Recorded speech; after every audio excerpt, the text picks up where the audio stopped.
So, in Bartlow's Dread Machine, you have a on-rails shooter that is a twin-stick shooter at the same time, and rather than being set in a modern futuristic setting like you get with some, it takes place in what if video games were made in the 1920s type scenario, where everything's on literally on rails, with these really cute animations.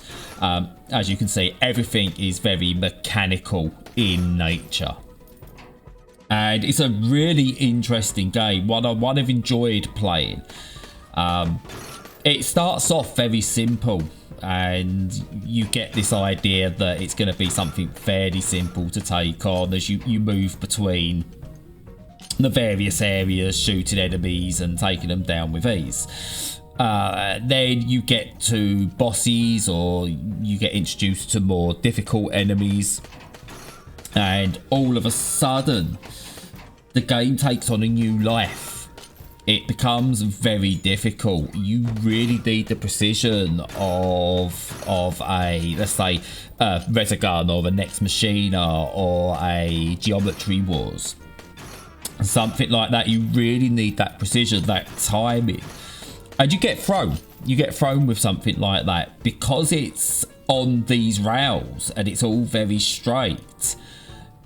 In terms of movement, you get really befuddled in some respects by what you can actually do and the freedom of movement you actually have to take out enemies.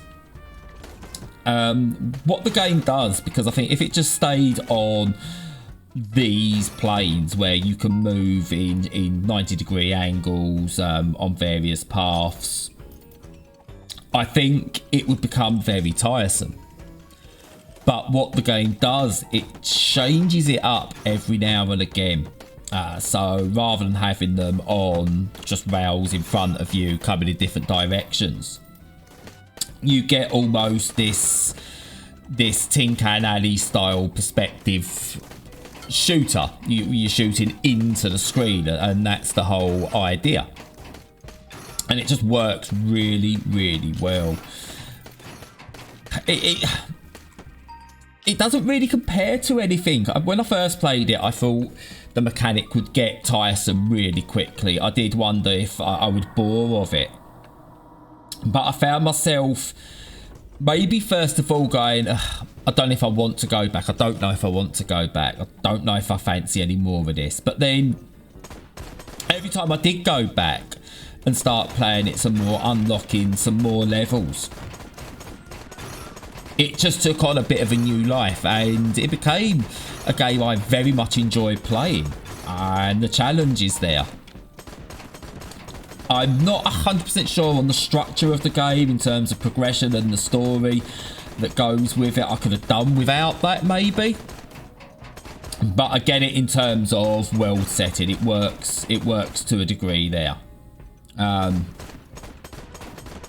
yeah, it's interesting. There's a really lots of upgrades you can get. So there's loads of weapons and cosmetics that you can get for your character. Some of those do have an effect on gameplay. Others are purely just for you to enjoy looking at.